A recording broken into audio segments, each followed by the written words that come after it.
Comment bien protéger son ordinateur? Quand on parle de protection, il y a plusieurs niveaux.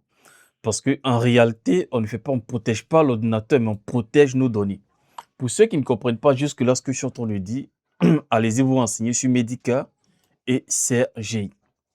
Ces outils sont capables de d'enlever le mot de passe de session très facilement. C'est ce qu'on utilise pour dépanner. Par exemple, si vous avez oublié un mot de passe, le mot de passe de votre ordinateur, que vous ne voulez pas perdre vos données, voilà, c'est ce qu'on utilise pour dépanner. En fait, je ferai une vidéo pour vous expliquer comment ça se passe, comment utiliser pour vous dépanner. Mais dans cette vidéo, je vous explique comment vous protéger. Même si quelqu'un prend votre ordinateur, vouloir peut-être enlever le mot de passe pour avoir accès, la personne ne pourra pas. Quel type de sécurité vous devez appliquer, ainsi de suite. Mais d'abord, je vais vous expliquer, voilà, le 10 du comment ça fonctionne et vos données, comment ça... En réalité, on parle de protection des données. Oui, on parle de protection des données, protection de notre ordinateur. Mon ordinateur est protégé. Je suis venu dans les paramètres, j'ai fait un clic droit, je suis venu dans les paramètres. Je suis venu dans options de connexion et ensuite j'ai ajouté un mot de passe. OK. Le mot de passe, c'est le réel problème parce que si on avait la possibilité d'utiliser seulement que le PIN Yellow ou Software reconnaissance faciale tout seul, on n'aurait pas à avoir de problème de sécurité sur notre ordinateur parce que ceux-là, leur clé de déchiffrement n'est pas stocké en local. Mais si par exemple, si vous essayez de mettre code PIN, par exemple, ils vont forcément vous proposer le mot de passe. Ils vont forcément vous proposer le mot de passe en demandant d'ajouter un mot de passe avant de pouvoir utiliser le code PIN. Donc, ce qui veut dire que si vous ajoutez, avant d'ajouter le code PIN, qui n'est pas, la clé de chiffrement n'est pas stockée en local, vous devez ajouter un mot de passe. Donc, la clé de chiffrement est stockée en local. Donc, par exemple, c'est comme ces deux options de connexion. Donc, si la personne ne connaît pas le code PIN, il peut utiliser le mot de passe qu'il peut enlever directement avec ces deux outils-là pour avoir accès. Par exemple, c'est très simple. OK, maintenant, comment faire de telle sorte qu'on ne puisse pas cela ne puisse arriver parce que si vous n'avez pas compris, je réponds. Ici, on a plusieurs modèles de connexion, plusieurs modèles de protection, mais avant d'ajouter la reconnaissance faciale, la reconnaissance d'empreinte, code PIN et tout ça, vous devez d'abord soit ajouter un mot de passe d'abord, sinon ça ne passera pas. Donc, vous aurez deux options de connexion. Donc, la première option, ça sera soit peut-être le PIN, le code PIN, et la deuxième option, c'est le mot de passe. Mais ce que les gens, les gens suppriment, c'est le mot de passe. Donc, si ils ont supprimé le mot de passe, s'ils ne connaissent pas le code PIN, il peut passer par le mot de passe puisqu'il n'y a plus de protection pour avoir accès à votre ordinateur tout simplement. Je vous explique encore, quand on parle d'ordinateur, ce n'est pas l'ordinateur en quelque sorte qu'on protège. C'est plutôt le disque dur qui contient nos données parce que si vous avez un système d'exploitation installé, c'est parce que il y a ce système-là qui est installé sur le disque dur qui contient toutes nos données parce qu'on a un disque dur en externe dans l'ordinateur. Donc, lui, il contient toutes nos données. Donc, le mot de passe qu'on va ajouter, par exemple, quand vous allez faire un clic droit, exécuter, et vous allez taper netpl with comme cela. Vous voyez? Et là, on a plusieurs noms de sessions. C'est quoi une session? Et je vais vous expliquer. On a plusieurs sessions. Vous voyez? Administrateur, ami. Donc, tout ça, ce sont des portes d'entrée. Ce sont des portes d'entrée. Donc, j'explique un peu. Ici, on a l'ordinateur. Sans le disque dur, l'ordinateur ne peut pas afficher parce que le disque dur contient toutes les données de notre ordinateur. Donc, un peu comme le cerveau, si vous avez mémorisé quelque chose, voilà le cerveau. Par exemple, si on retire le 18 de l'ordinateur, l'ordinateur va même pas se rappeler de quelque chose parce que tout ce qui est stocké est au niveau du 18. Donc, ici, par exemple, quand on protège, on ajoute un mot de passe, c'est plutôt sur le 18. Ce qui veut dire que si on retire le 18 de l'ordinateur n'a plus de mot de passe.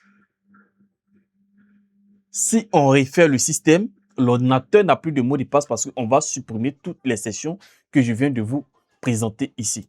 Là, vous voyez? Parce que quand on va refaire le système, on va supprimer toutes les sessions qui sont ici. OK, donc je vais sur maintenant les sessions. Vous allez comprendre réellement de quoi il s'agit. Et donc là, on a une maison de plusieurs portes. OK? qui sont là. Donc ici, on va considérer le terrain comme le disque dur de votre ordinateur.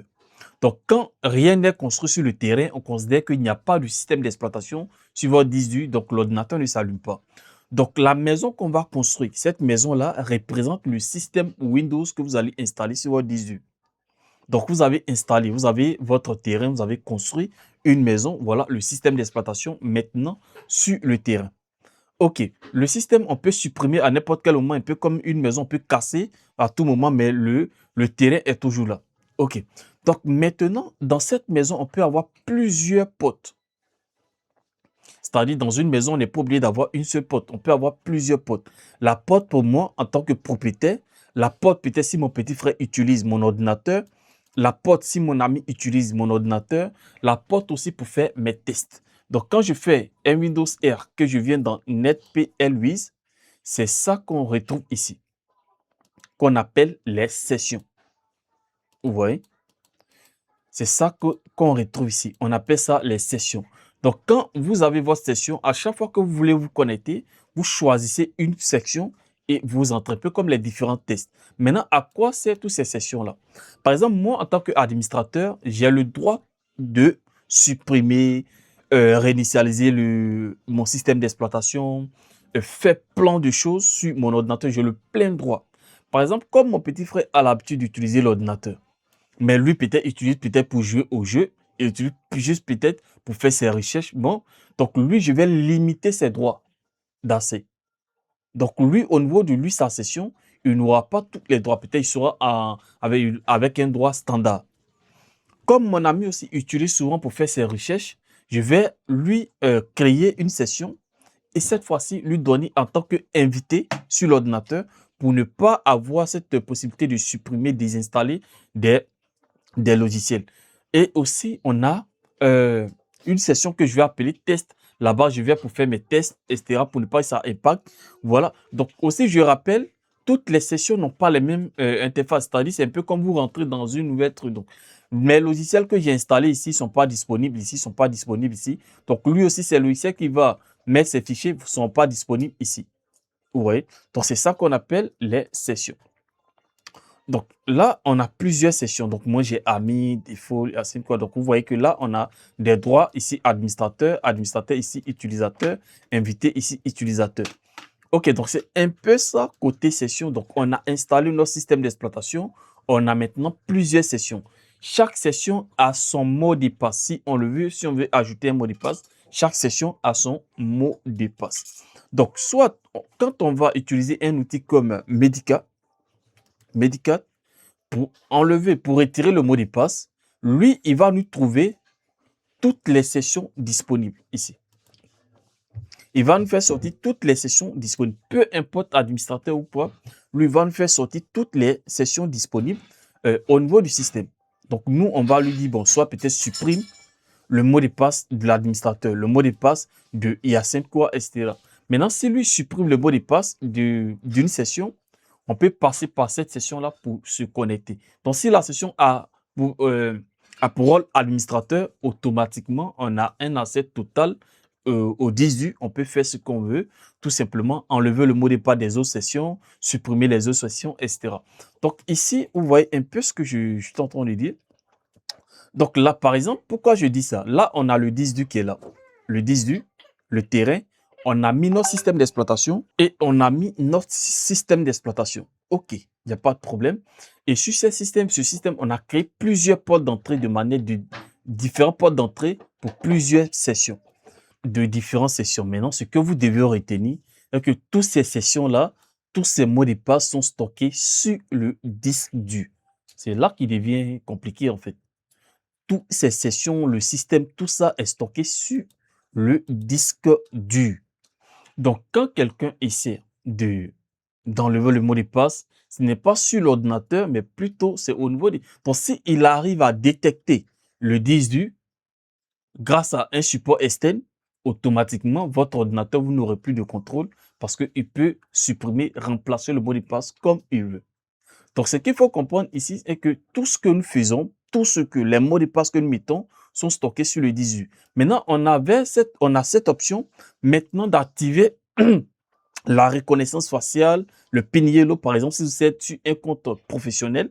Mais l'option, il y a une option qui demande aussi que moi, je vais utiliser seulement le PIN Yellow. Donc, j'explique ce côté-là. Si, par exemple, vous utilisez uniquement que l'option PIN Yellow pour vous connecter. Ici, on a le mot de passe, par exemple, qui est stocké en local.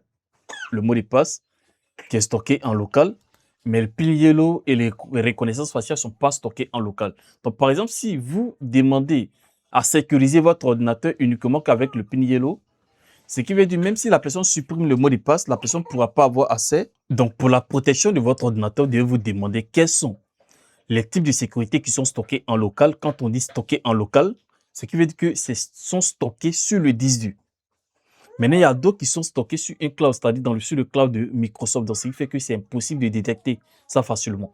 Donc, si vous avez mis un mot de passe, par exemple, quelqu'un peut détecter, grâce à un outil externe tel que j'ai présenté, peut détecter et retirer ce mot de passe parce que le mot de passe est stocké sur votre disque dur. Donc, le simple fait de connecter un outil externe, que l'outil arrive à détecter le disque dur, tout ce qu'il peut faire, il va le faire. Donc, raison pour laquelle vous devez doubler de vigilance et voilà, essayer de mieux protéger votre ordinateur tout simplement. Donc, je crois qu'il y a une fonctionnalité qui va sortir encore, qui va nous permettre d'activer uniquement que le PIN Yellow pour la sécurité de notre ordinateur. Mais là aussi, je pense que pour vous connecter, vous aurez besoin peut-être d'Internet et tout. Mais je pense que ça sera encore plus idéal parce que là, à chaque fois quand vous allez vous connecter, même si la personne supprime le mot de passe, celui-là, la personne ne pourra pas avoir accès parce que vous avez autorisé uniquement que celui-là pour vous connecter. Mais pour l'instant, vous voyez qu'il n'y a pas cette option-là. Ok, donc après les différentes explications maintenant, pour se protéger, je crois qu'il y a 3 options. Voilà, là, à vous de voir. La première option ici, c'est le BitLocker. Le BitLocker, vous activez le BitLocker. Pourquoi le BitLocker? Parce que quand vous activez le BitLocker, votre clé de chiffrement est entre vos mains. C'est-à-dire c'est différent lorsque peut-être vous avez mis un mot de passe pour sécuriser, non. Là, votre clé de déchiffrement est entre vos mains, à vous de savoir où est-ce que vous allez stocker. Donc, si vous activez le BitLocker, même si la personne utilise un outil externe, la personne ne pourra pas avoir accès au disque pour dire qu'il va supprimer quoi que ce soit le mot de passe que vous avez mis. La personne ne pourra pas avoir accès, il ne pourra pas même détecter le disque parce que c'est chiffré. Le disque est chiffré en fait. Si vous activez ici ce qu'on appelle le BitLocker. Donc, la première chose que je vous recommande, si vous savez très bien que sur votre ordinateur, vous avez des documents assez importants et autres là, ou soit vous activez le BitLocker et vous gardez très bien votre clé de déchiffrement parce que si vous perdez ça aussi, le jour où vous voulez, voilà, ça sera, vous serez obligé de tout réinitialiser, ça cause pas mal de problèmes. Donc, vous activez, vous gardez très bien votre clé de chiffrement, soit peut-être sur un drive, soit peut-être vous cherchez un cloud, donc vous pouvez mettre ça sur Drive ou soit peut-être Google sur un cloud. Donc ici, je parlais de BitLocker. Donc le BitLocker activé, vous ne pouvez pas détecter la clé et le disque dur sur un autre support. Même si la personne rétige de l'ordinateur pour connecter ailleurs, il sera obligé de mettre d'abord le mot de passe, la clé de chiffrement avant d'avoir accès aux données du disque dur. C'est très important. Deuxième chose, c'est le mot de passe au niveau du BIOS. Le mot de passe au niveau du BIOS va permettre à la personne, ça c'est pour sécuriser l'ordinateur lui-même. Parce que quand vous mettez un mot de passe sur le BIOS, la personne ne peut pas installer un autre système. C'est-à-dire, si vous avez un mot de passe sur le BIOS, la personne ne peut pas installer un autre système d'exploitation parce que quand il va aller dans le boot menu, ils vont demander un mot de passe. Quand il va peut-être aller, tout ce qu'il va vouloir faire passant par le BIOS, ils vont demander un mot de passe. Donc, sur ça, la personne ne pourra pas modifier quoi que ce soit, booter une clé, utilisant un outil externe, ensuite pouvoir contourner votre système tout simplement. Donc, les 2 systèmes de sécurité que je vous propose, c'est le BitLocker ou soit vous activez le mot de passe sur le BIOS. Et là maintenant, par exemple, le mot de passe sur le BIOS, si vous activez, si la personne retire le disque, il peut aller faire ça ailleurs.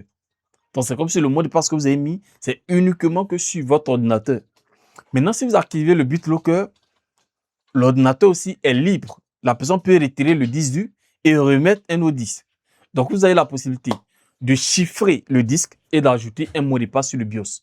Donc, les 2 fonctionnalités, là, même si la personne retire le disque dur pour mettre dans un autre PC, il ne pourra pas. Si la personne prend l'ordinateur et décide de mettre un autre 18 pour refaire le système, il ne pourra pas parce que le BIOS est protégé. Donc, les deux systèmes-là peuvent vous protéger vos données, protéger aussi votre ordinateur